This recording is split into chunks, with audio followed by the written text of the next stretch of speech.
Black ADA are not only our sponsor, but they're also really good friends of mine. So what I'd like you to do is head over to www.blackada.com and see for yourself the wonderful line of advanced digging accessories that they have available on their website. Now, I know what you're thinking. Digging utensils specific for metal detecting are going to be way overpriced. Well, let me burst that bubble, buddy. Each one of their items are extremely affordable, so they could be bought by just about anybody. And there's a reason why they're considered one of the best digging accessories on the planet.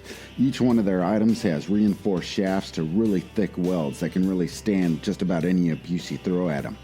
I have the Stingray, and I've been using that on a hard-packed field that has a whole lot of stones in it. And believe me, it's been tearing through all that like they were butter.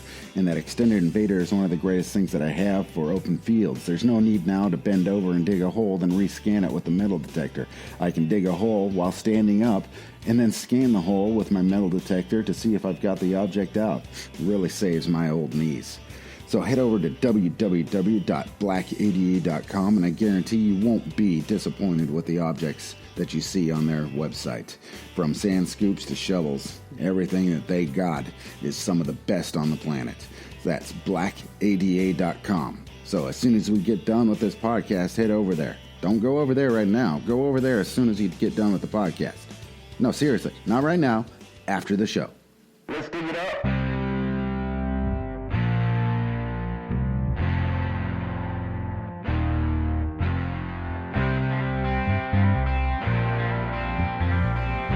Well, welcome, everybody. This is Global Detection Adventures, the podcast. Dave and our very special co-host today, Digger Dawn, is joining us out of the UK, and she's excited to be coming into the conversation with us. Dawn, how you doing? I'm okay. I'm trying to be quiet and not butt in so I don't ruin video, because I know it swaps around. So when I want to speak, I'm going to go like that, and then you'll know. Well, I just want to say, first of all, I'm Dave D, and happy Mother's Day to everybody out there who's celebrating it today. Here in Green Bay, it's a nice sunny 60-degree weather and top of Lambeau Field atrium. And I'm in the new studios of the Stephen Padley Shovel Hook. Yes, he's my new sponsor of my office. And Stephen Padley's got it. And you can look it up at www.slingyourhook.co.uk. We got, like I said, we got a really great show for you today. We're special co-hosts with us, Digger Dawn, all the way from the UK. And Dawn, you were up early this morning digging some treasure. And how did that go for you? So we went out, just having a look around this new land that we've got. The morning being chased about by horses and cows. But turns up Trump because look, ding ding. I found a nice little Victorian silver weapons from, and I can't see the date, it's worn off, but it'll be between 1850 and 1880. Oh, wow. So I'm quite pleased with that. Yeah, give it a bit of a clean after. Can you see it? Yeah, I see it. Yeah, really pleased with that. Go in my little silver collection. That's fantastic. And and you went out last weekend as well. You decided to scrub off the house cleaning and took off on Sunday. And I was watching that one, you and Diggy out there with the horses again, and in one of your favorite fields. I think it was the Silver Field, wasn't it? Yeah, that one. Well, where I've been today is a new permission. It's new land. Oh. So I went on it yesterday for the first time, and I just had a big map. And it is a really big permission. And so I set off, and at this particular gate, I went left instead of right.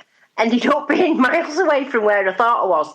I spent most of the day stood in a field thinking, why is there an house here? Because there's not one on the map. I was completely confused for about 4.5 hours. Oh, anyway, I realised when I got home what I'd done.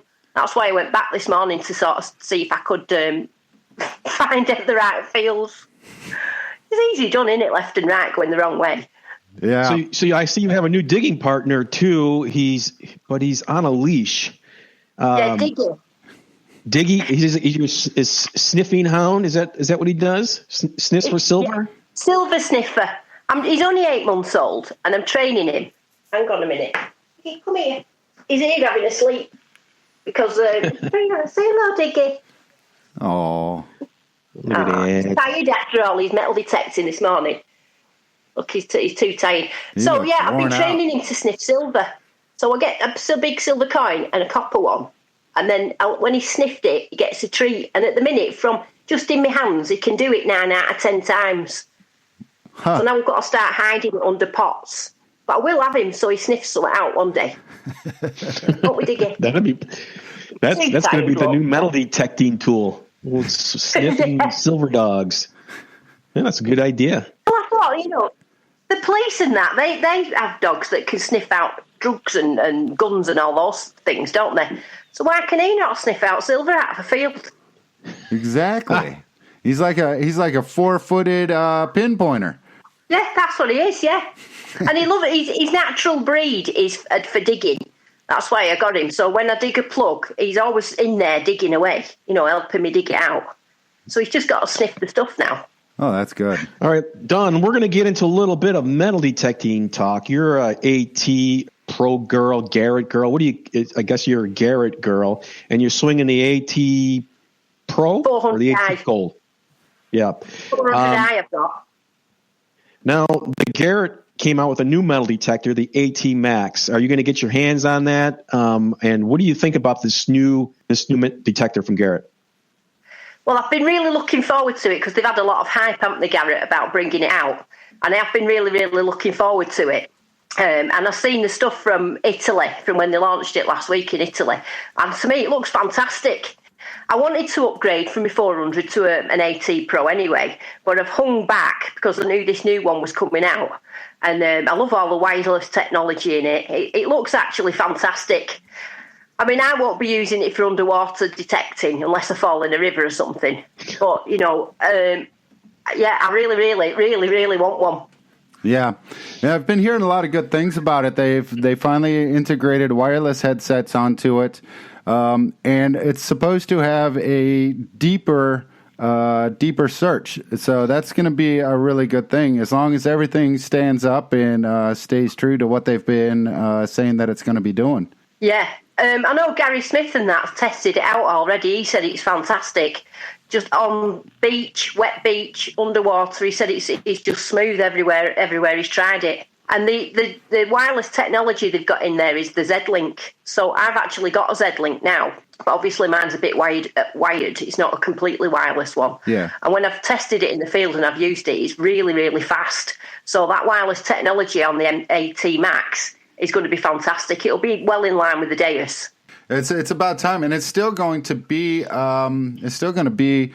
seemingly good price from what I understand. Between $700 and $799 is going to be the machine itself. So that still puts it in I'd say the mid-range price for machines. Yeah, because I mean, if you think about how much a Deus costs, and over here in England, you can pay about £1,200, £1,300 for them. So if you're looking at it, it's nearly half price. Yeah. It truly doing the same thing. No, we're going to have the end of the year prize package. Last year we gave away an AT Pro. This year I was thinking about doing the AT Max as a giveaway, but I'm looking for people that are using the Garrett and anybody that does upgrade to the Max. The differences between the Pro, the Gold, and the Max, is it that much of an upgrade as far as the price relationship? That's what I'm looking for. If anybody out there is going to be getting the Max and start using it, we'd really like to know your feedback. As a matter of fact, if you do, did it already come out? Do people already have it, or is it just being tested right now? No, it's not come out yet. I know in England, I've asked Nigel Regton, who's our main supplier over here, and he said it's probably going to end up June, but he's saying July. Yeah, that's. I think the targeted release date was between beginning to mid-June, but I'm not sure if that's just going to be over here in Europe or if that's going to be pretty much Europe and the United States as well. Yeah, a lot of people are worried that it's going to be a lot of hype and there might just be a couple additions to it. But from everything that I've been kind of reading right now and seeing in the last couple of days, it looks like it might be living up to the hype. So I'm hoping so. I'm hoping this is the machine. Yeah, we have a bit of a review on our website from Kimmy from Girls Rock Metal Detecting, and she's an AT Garrett AT Pro user, and she has some initial opinions on it, and so you can check that out on our website at global-detecting.com. So what else is happening over there in England? Any rallies coming up or anything special happening in the fields of the UK? Not that I can think of at the minute. The rallies and everything usually come up towards the end of the year when the crops go into harvest, because a lot of ploughed land. So no, I don't really know of any sort of big rallies that are coming up now. They're usually more around September. When I look at England and I look at all the detectorists out there, some of the main players come out and they stand out, and Digger Dawn is one of them. You have your own site. It's Digger Dawn Metal Detecting Group. And plus you're on YouTube and you have a ton of subscribers and followers there. Now, but when I look at England, there's some other people that stand out. Just off the top of my head, I'm looking at Stephen Ocker at Man with the Hat. I look at probably one of the first persons I ever saw in England was Deep Digger Dan, Stephen Gray, and Sid. I don't know his last name. I guess they're kind of friends. They do something together. And there is Chill Bill. Is that his name? Or Bill the Chill? Chill Bill. Chill Bill. And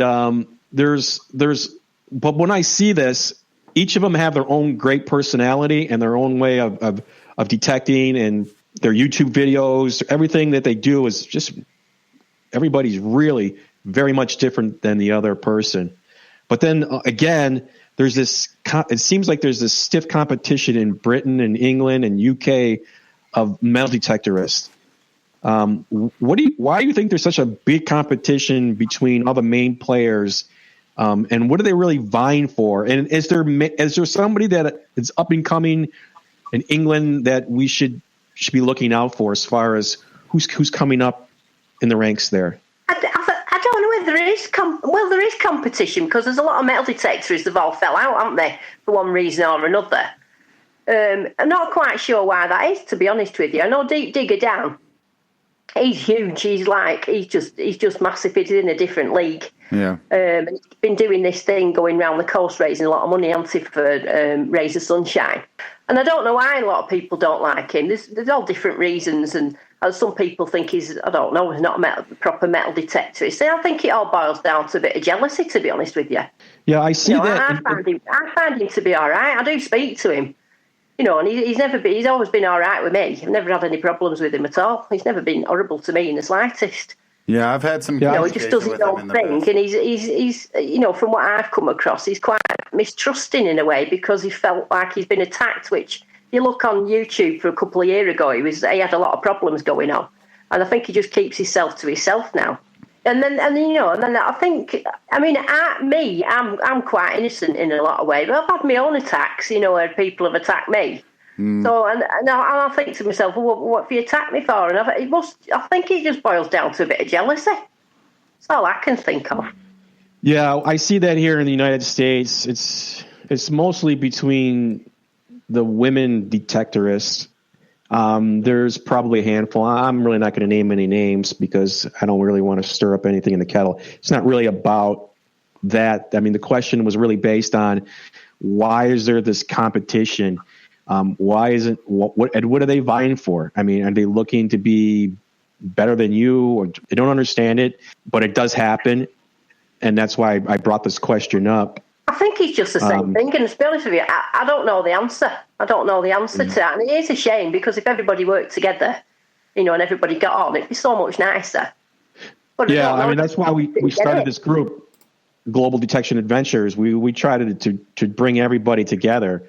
Let's stop with the competition. There's no reason to have a competition.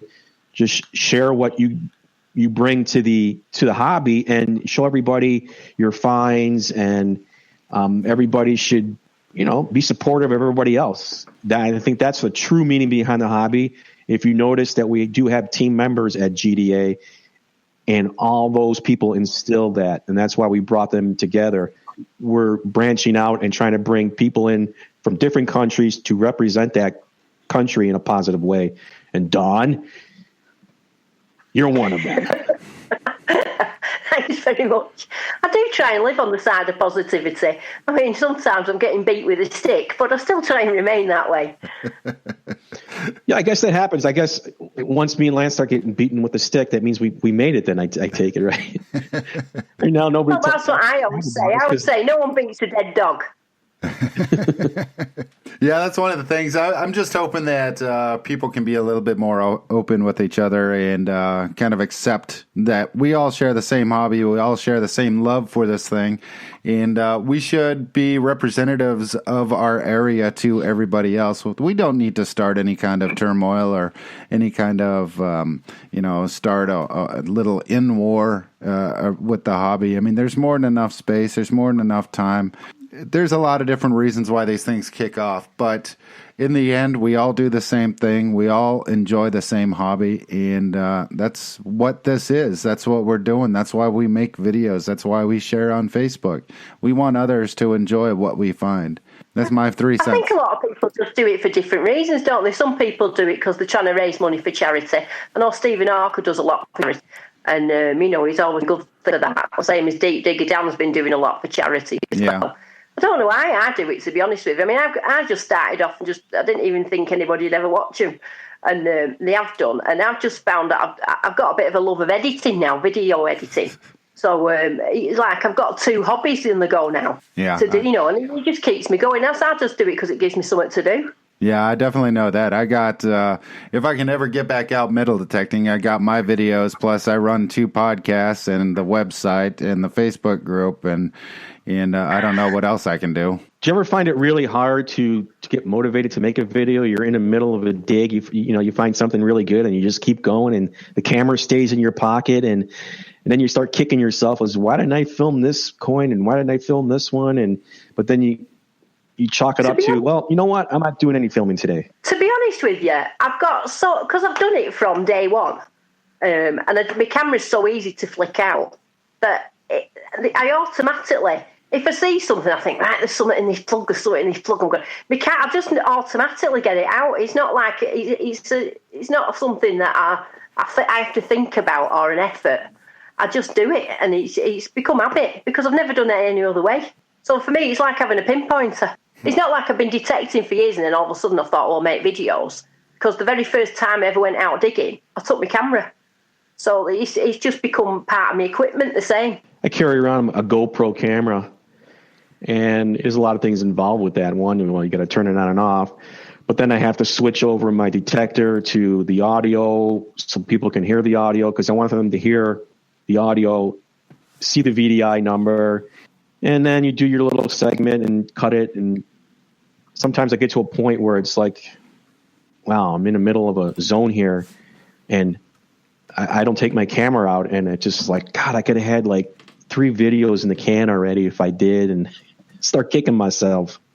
Well, with mine is I just use my mobile phone, and it's like I say, I can flick it out, and it's just got a button on the front, so I can probably get my camera on with no messing within about 5 seconds. What about you, Lance? How do you feel about getting your videos out? There's been about 500 times that I found something and I forgot to record it. You can pretty much see it every single time that I edit a video, or when I put a video out. I'll always say, yeah, I just found this, but I forgot to record it. It happens. I mean, I'm the same way as Don. I record everything I use 2 devices. I have a iPod Touch 5th generation, which does full HD video. And then I have that on a selfie stick. Then I have my iPhone, which I use to film as well. And I also have one of those lapel mics. So I try and keep perfect audio every time that I'm recording. But there's always that time. 2 seconds to remove it from your pocket just seems like too long, and so you just want to get swinging and recheck the hole again. Yeah, I was in the middle of a dig a couple days ago, and I'm sure you guys seen it on the Facebook post. I did a live video. I got to a point where I'm in this hole, and I started digging up this really, really mysterious stuff. So I ran over to my car and my truck and grabbed my phone because I was going to do a live video post. I should have been doing this with my camera because it could have made a nice video, but I got it on tape. I brought my phone over to the hole, and I was explaining that I dug this hole because I got a decent sound, and it was kind of deep. So the first thing I pulled out was this canister top to look like some heavy duty milk jug or something. It was all rusted and everything. So that was the first initial tone, and that's why I actually dug the hole. Then I started getting glass, just a ton of glass in this hole. It was all pieces, and I'm thinking, oh man, this is like an old glass milk jug from back 100 years ago. Yeah. So I figured, all right, well, you know what? I'm going to take this glass out, and I'm going to maybe see if I can piece it together. Didn't realize that eventually it was probably about 5 or 6 bottles all broken up in there. And the third thing I pulled out was this guy's leather shoe, and some of the leather was still on, and then there must have been it looked like a boot. So I'm thinking, oh, that's kind of weird, and the leather's still there, but it was very sandy soil, so I could figure, yeah, right, that's why it's preserved so well, maybe because of the glass and the sand. And the next thing I do, I pull up this huge bone. It looked like a leg bone. And I'm thinking, oh boy, did I just dig up somebody's grave? Because I'm like almost 3 feet in the hole right now. I pull up 3 huge bones. I'm thinking, oh boy. That's when I ran and got my camera. And I started sifting around a little bit more with it. And I dug even deeper, and I pulled off this huge, huge horseshoe. This thing was beautiful. Never had one like that before. It was really great, pretty good shape, a little rusty, but this was an old horseshoe. Got on Facebook. A lot of guys were telling me that they were cow bones, because I was about to take those bones and bring them over to the fire station, which was close by, to say, are these human bones? And have those guys laugh at me. And then it's probably from a barbecue 100 years ago. So this huge, huge, huge hole, and I must have been in that hole for about at least an hour and a half, and I was dying. I had nothing to drink. It was getting really hot out, but I just kept digging and digging and digging, and eventually the hole kind of dried up. But I went back the next day, and I did find a few more cool things, and it's a really beautiful bottle. This is the only one that came out of the hole. There was one next to it. I went kind of scanning around next to it, and I pulled this out, and it's got like a little bit of if you could see that, it's got like a little bit of like something was supposed to be screwed onto there. Huh. But I can't figure it for the life of me, because, I mean, something is going to screw a whole inch down on a bottle like that. So that was kind of weird. But, very nice. Got these little checkered squares in here. I also found in that same region this old vanishing cream, what do you call it, wrinkle cream or something that was from the 1940s. And this got on the top, you probably can't see that, but it says Langnois from New York. Yeah, I saw the photo of it on Facebook. Yeah, it used to have on here was a big tree. And then lastly, I found this really cool pin. It's an old police lapel pin. It's got the letter P, and on the back, there's a little hook still on there. It's all still there. But the day before, I was amazing. They got a 45 war nickel, 1903 Indian, a 46 silver rosy, a bunch of wheat pennies, and some really cool relics out of there. So I was pretty happy, because I've been having this dry spell of finding places to go hunting in Green Bay, in the city. I mean, we've pretty much been in every single park that there is out there.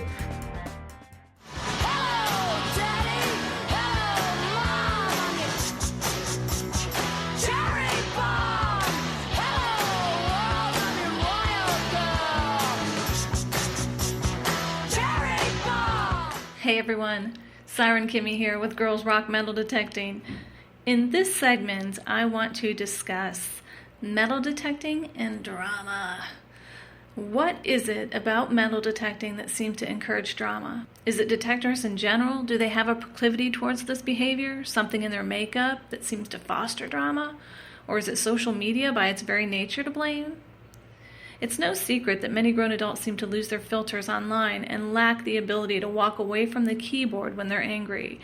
I know I've been unfriended and even blocked because I refuse to get involved in infighting and playground antics. I'm like Switzerland, man. I stay neutral. But that does not explain the real-world situations I've encountered. I have seen people argue, friendships end, and relationships dissolve, all over metal detecting. Distrust, stealing locations, and an insane amount of competitiveness. Metal detecting is not a contact sport, people, and if you're in it for who gets the best finds or who has the most likes on Facebook, you're really truly missing the boat. This is not life or death stuff.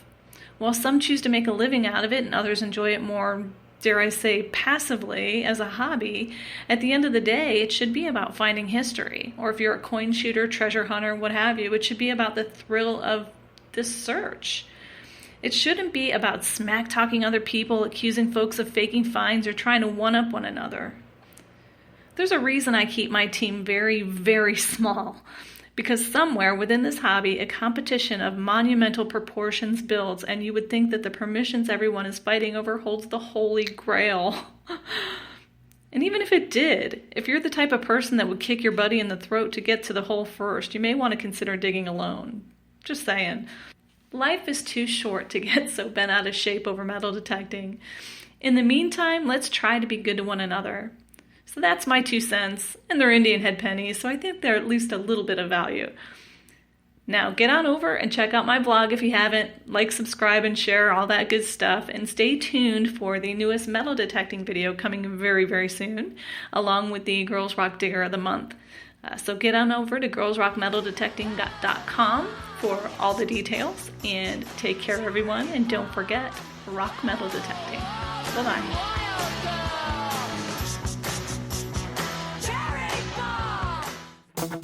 Hey everybody, this show is brought to you by Blackadda, makers of shovels specifically designed for metal detecting. Head on over to their website, that's blackada.com, and look at the wonderful selection of shovels that they got. I've been using the Extended Invader now for 2 years. Wow, it's been 2 years. And that thing is still going strong. That thing is pulling huge stones out of my permission like the ground was made of butter. Also, check out their brand new Gladius Stainless. This thing is beautiful. I know a lot of you people are going to be sitting there going, well, these things have to be really expensive. Well, let me tell you something, buddy. These things are not expensive at all. In comparison to some of the other brands that are out there, you're going to be paying significantly less. And it kind of makes you wonder, why do they charge so much for the other shovels if they can be built so tough, so cheap? So head on over to blackada.com and see for yourself. There is no buyer's remorse when you buy from Blackadda. It's only buyer's pride. So, Don, when you go out, how many locations do you have, and where do you get your permissions? Are they all farm fields, or do you go to any kind of residential areas? Yeah, all mine are farm fields. Over here, well, in certain councils will allow it, but most councils in the UK won't give permission to detect parks or any sort of public land at all. Huh. You know, our gardens or yards, as you call them, are nowhere near the size as what you have. Ours are just like little squares. So all our stuff's farmlands. I've got a little bit of moorland as well, which, you know, they're all farms. Yeah. So when you're out in the farm, I know you show your videos and you're finding stuff, but how much time in between signals? I mean, do you ever get like frustrated because you're on a farm field? I know here in the farm field, where I am, I don't think there's going to be much to find except for maybe I get really frustrated. I look at a huge farm field and thinking, you know what, I'm not going to really find anything here. But where you guys are at, there's a lot of stuff in there because a lot of time has been spent on those farms. But how much time in between? I mean, sometimes are you out there for 6 hours and find anything, or do you usually find something? No, I'm never out 6 hours. I usually, on an average, do about between 3 and 4 hours. And I've got to say, the signals are pretty. It's very rare I come across anywhere that's just completely silent. But like I say, we've got layers of history, haven't we? You know, so stuff can go back from 1960s, and it goes 1940s, and it goes Victoria, and it goes George III. And, we've got layers and layers and layers, so something might not have been... You can get one field, and it might be full of Victorian stuff, and it just depends on what's there. I mean, I went out yesterday and I found quite a bit of war stuff and bits of shrapnel and things like that. Well, I wanted to kind of chime in with Dawn. I was, I'm totally with her on that. Our pastures over here, at least the pastures that I have, it's just like she said, they've been used for 2,000 plus years. And all those people that are on them, they drop stuff here and there. It's just like I found that medieval cross pendant last year. And I'm still waiting on that field to open back up. In fact, I got no fields that are open up right now. But, so it's just, there's a lot of history on them. And it turns out a lot of the stuff, the fields that I have, I've been looking up ancient maps and stuff online and finding that there's been horse paths and stuff that used to cut through them. And what that did is, people on horses, they have stuff in their pockets or in their purses, and it kind of just jingles out every once in a while. So that's why we get some of these really nice coins, like that medieval coin that I got. But yeah, that's why these fields. I mean, one of the farmers even came up and asked me, he's like, "Why do you keep finding coins here?" I'm like, "I don't know." And then after I figured out that they were all horse paths, and that's when everything started making sense. I was going to say, you can find little hot spots of, paths of where people have been in the past, that might not be there now and might not be on any maps. But it's like Lance has just said there, you don't know what's gone on and where people have sort of travelled to. You just come across areas that just start, you think, right, this strip here's got too much stuff on it to be just like nothing. Yeah. And then if you just stay on that strip, you're all right. Then you can usually keep finding. That's what I was noticing most. I switched detectors from the White's V3i to the XP Deus, and I've noticed that I've been going to these hot spots where I get a lot of maybe iron bits, traffic. You could tell that something was there, and then I start from the middle and work my way out, and you'll see a hot spot, and then it'll start getting quiet. And I kind of trying to stay in that area, and I did, and with the XP, I could discriminate between a good hit and a bad hit because the pitches and the tones, they go from real quiet to loud. So it gives me a better idea if it's deep and if it's going to be a good hit. But yeah, I mean, looking for hot spots is a really, really good tip. A lot of people think, oh, it's all garbage here. It's all trashy here. Well, yeah, it's trashy there because that's where the people were. Yeah. So try to work in that area and see if you can find anything good. Yeah, I find a lot of times at those trashy areas, you have to really hit them really hard because, a lot of times, like with the old town where I'm currently got permissions, what they did is they take the trash out of town and dump it right where these fields are. So out in the woods out there, you'll find a whole heap of trash. But the problem is, or the good thing is that not everything that they throw out is trash. Sometimes there'll be a coin in that collection, and when they went out and dumped it in the woods, or there was something that they had in their house that they decided they didn't want anymore and just dumped it in the woods. So this stuff is all laying there. It's just a matter of digging through it and swinging through it, getting your machine and listening to what she has to say to you. Just want to let you know that you're listening to the Global Detection Adventure podcast with Lance and Dave, and sponsored by Black Ada, the finest in digging tools. Yeah. And Lance is the engineer, and he's producing the show here. Doing everything that I can. Can I just say hello to Steve? Yeah, in fact, he's got a question, but he can't call in, so I'm going to ask him to ask it right now. Well, let me just say hello to him. I'll tell you who he is. Yeah. He's got his own little YouTube channel. Okay. And you want to check it out. He lives in Holland. He's Dutch lad. And he's only 16. Really? But he goes out digging with his dad. And he finds absolutely fantastic stuff. So you need to check out his YouTube channel out. Because, he's a really nice lad. In fact, we've made him one of the moderators in our group. Huh. That's fantastic. Yeah, wow. That's really good. He's a really sensible, to say he's 16, he's really sensible. His English is wonderful. Yeah, it definitely is. I'm seeing it here. He does find fantastic stuff, like a lot of war stuff. Yeah, we've had a lot of young people that are introduced to the hobby. And last podcast we had Digging with Maddie. He was out of... Oh, yeah. Yeah, was it Philadelphia? No, New No, New Jersey. He's out of Jersey. New Jersey. Yeah, he's got his own Facebook page now, and he Yeah, I think I'm in his group. a nice little ring on the beach hunt, and he'll come on every once in a while and tell a joke. And he had one on the other day about cows, which is pretty funny, since I was digging up those cow bones. But yeah, check out Digging with Maddie on Facebook. What was he? 11? Is that what he said? Yeah, he's 11 years old. Yeah, Young kid, and he's a pretty good hunter. Yeah, good really kid. good. I'd say he's definitely better than me. So Steve wants to know from all three of us, have we ever found anything scary? Dave, you found anything scary besides the bones? Besides the bones, anything really scary? Myself. Let's see. I don't really think so. I know some guys found teeth. I don't know if they were false teeth. He found a whole pile of false teeth, which is kind of weird. Wow, a big pile. Like it must have been 12 pairs of false teeth or teeth. So I don't know if a dentist threw them out or what, but that was kind of weird. But for me, myself, I really never found anything weird so far. Just those bones would turn out to be cow bones. Yeah. How about you, Don? Well, I found this little tiny amulet head, which I've had it dated. It's a little bit iffy with the date. I'm not sure, but it's pretty old. It's like Roman plus. And it was like a scary face. And in those days, they used to have to carry these little evil-looking amulets, and they made them evil-looking to ward off evil, so that was more scary than what evil was. Huh. That up, and I rubbed the soil off it.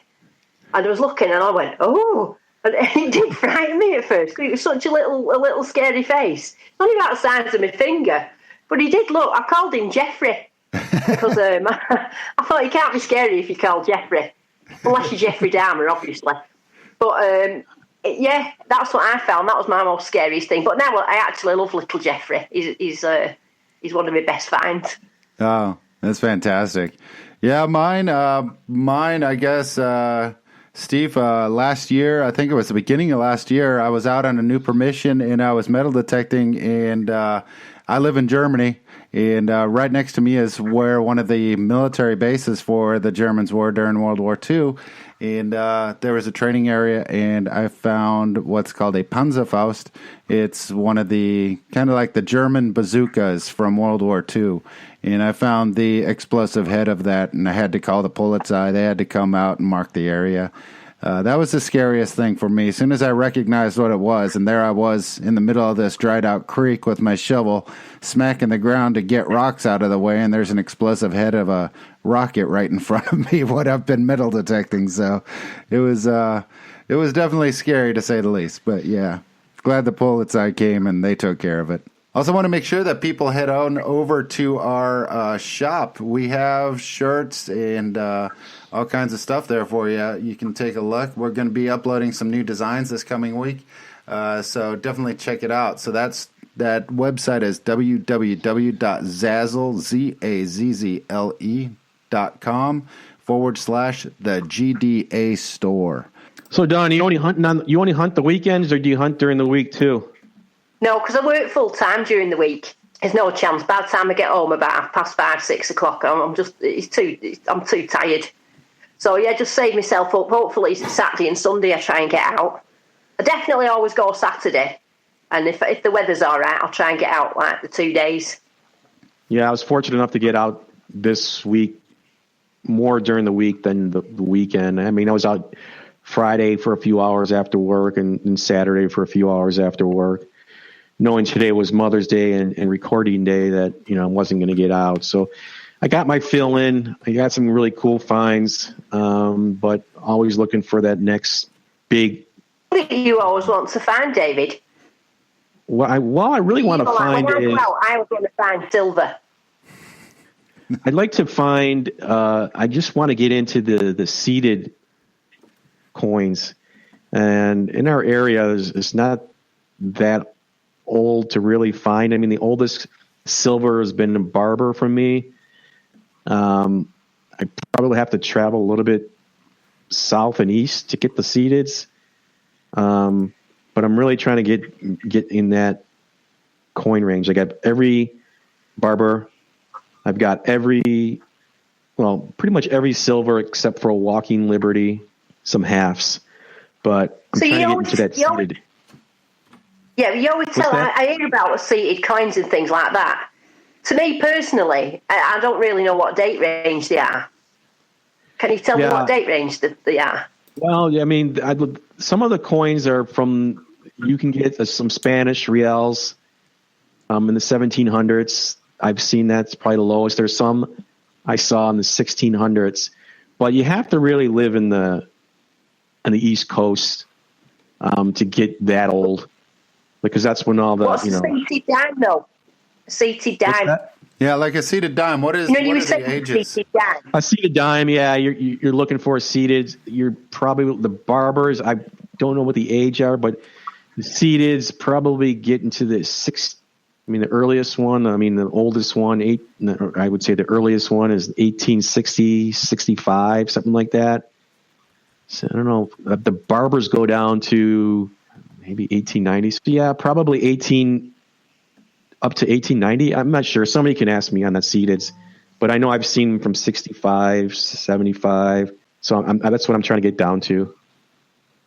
It's tough here. I live in Green Bay. It's mostly just parks, and even the old homes is mostly Victorian. You can find some Victorian stuff, but you'll have to really get to those spots out in the East Coast or down south to get those older coins. Yeah. Richard Kruckmeyer, he just said that the oldest silver coin that he's found so far was a 1902 Barber half. So that's a $50 Barber, which is, that's 50 cents. Yeah, the 50 cents. But the Barber it's that kind of style. Everyone refers to it as a Barber, but it's not a Barber that's on the coin. You know what I mean? It's you got to cut your hair. Yeah. But I get confused with them when I know the names of them all, but I don't actually know the dates of when they are. Yeah, I don't either. Yeah, and I'm an American. It's called a Barber because I think the guy who designed it that's his last name. Yeah, there we go. But the engraver, his name was Charles Barber. That's the guy who engraved them. Thank you. Is that why it's called a Barber? Yeah, thank you, Richard. Yeah. Yeah, so really, I'm pleased with this, but you'd probably be more pleased with this find that I've got today. 1860. Yeah, that's that. Is that a bunhead? Yeah, an early bunhead. Now, the date's a bit rubbed off, so I know it's around about 1850. What's the condition of your coppers like? They're nice. The old ones, they've got a really nice green patina on it, the Indians. Usually they come out of the soil pretty good. I've seen some really crusty ones in areas where it's really wet, but they come up pretty good. The bigger coppers, large cents, they're much older. So depending on what type of soil that you find it in, some come out really, really great, and some are just crusted over. You can't even see the date. That's the problem with ours, I think. I think because England's very rainy, especially in the north of England where I live, it's just well known for being rainy. Yeah, actually. And a lot of our coins are all crusty. I mean, yesterday when I went out, I found a George III. In fact, it was quite a good one, actually, for here. It was a George III halfpenny. But you could still see the date on the bottom. It was 1806. Oh, wow. And then I found another one that was a bit more crusty. But that was the old George III halfpenny before the 1806 batch came out. And that was from about 1790. Digger Steve just came on and wants to know what each one of our favorite relics we've found so far is. Don, I'll let you start that one off. No, you go first, Lance, while I'm thinking. Well, mine is actually that medieval cross pendant that I found. It's only not even 2 centimeters tall, but it dates back to around the 1200s, all the way back to the late 1100s, early 1200s, right at the end of the Crusades, and for me, it's really fantastic. It's a normal crucifix, but at the bottom of the crucifix is a skull and crossbone, which was also a symbol of the Crusades as well. There were the Knights Templar, and that's, to me, is probably my favorite find that I've found so far. I'm going to say I got a spur and I think it was an old Spanish-style spur. With those multiple points, yeah? Like 20 points on the spur? And it just had a little bit of leather still on it. It was just the one. I looked, I figured it might have been in a dump, but there was it was kind of weird because it was just out there by itself. It could have been somebody riding around and just fell off his boot because it wasn't in like a really trashy area. But that was probably my coolest find. I mean, as far as, I don't know if it was the oldest one, but definitely was my favorite find. Yeah, that's kind of a weird find for you up there in Green Bay in Wisconsin because, I mean, you're as far north from Mexico or anything Mexican as you can get. I mean, you guys are right on the border of Canada and finding something. Yeah, that's why I'm thinking it was, I have no idea how it got there. There's a lot of things I find. It's like, how the hell did this thing get here? Yeah. But you never know. But yeah, that was the weirdest thing, but it was probably my favorite find so far. Don, what do you think? Well, obviously Jeffrey's quite high up there and he's a relic. But another thing that I found that I really like is I found a medieval, it was called a chaffing pot, and it was a big handle, so it was a bit like a big cauldron. And the handles on them were like a heart shape, quite big. I quite like that. Only because of the shape of it, and it just feels nice. Do you know, when you get hold of some things, and they might not be a lot, but they just feel good, don't they? Do you get that when you hold something and you just think it feels nice? You just know it's something that you're definitely going to like once you get it into your hands. What do you consider a good day out metal detecting? Really good day is if I find a hammered coin, which has only happened twice. Yeah. And I found one about 6 weeks ago. Just didn't expect it at all. I've been out and it was on this field, and there wasn't. In fact, that was one of the days there wasn't very many signals, and I wandered up to the top of this hill, just sort of giving up really, and just swinging along, and I just thought, well, I'll dig up any signal I come across. So I come across this signal. I don't even think it was. I can't remember, to be honest, what it was. Dug it out, and it was an hammered coin from 1572. Oh, geez. All right. Well, Don, it was a pleasure having you as a guest host today, and appreciate you taking the time to being with us. We are the Global Detection Adventure Podcast with Lance and Dave. I want to just say Happy Mother's Day to everybody again, and hopefully all your hunting experiences are very intriguing and come out finding some really good stuff. Lance, I will say goodbye to you. Don, cheers. Bye. And I will see you guys or talk to you guys in a couple weeks. Yeah, fantastic. Yeah, and from me to you, again, thank you, Don, for coming onto the show. We're definitely going to be bringing you back in. It's always a good laugh on the show. And I have been quiet today because I was scared of butting in on the video. But now I can control that. But now you have to work it, Lance, so I'm going to butt in a bit more. Super. But anyway, yeah, we're going to be back in 2 weeks with a brand new show, and hopefully Dawn will be coming back in the next couple weeks as well. We'll be bringing her in as much as we can, get some of these live videos out there for you. So let everybody else know that Dawn was on the show and, providing a little bit of beauty between two of these ugly mugs like this one here. And can mention, if you can't see me, I have been metal detecting this morning, and these two didn't tell me it was going to be on video. So I've had 20 minutes to try and look as glamorous as possibly can. And that's why my hair was flat and why I've had to resort to putting a hat on. I just want to show you this. This is 2 hours notice that I was going to be on video, and I'm still this ugly. Well, Lance, the hair plugs are looking really, really well. Yeah, really nicely. I went to the William Shatner hair salon and got the plugs in. But anyway, that's going to do it for the show, everybody. I hope this new live interaction with everybody was something that they're going to want to see and watch every 2 weeks with us. It's a little bit of behind the scenes footage. It's a little bit of how did this get made, and so yeah, you'll see this and then you'll hear the podcast, and it's going to be two totally different things with the same conversations. So until 2 weeks from now, from myself, Dave, we want to thank you so much for listening to the show, and Dawn is waving to everybody.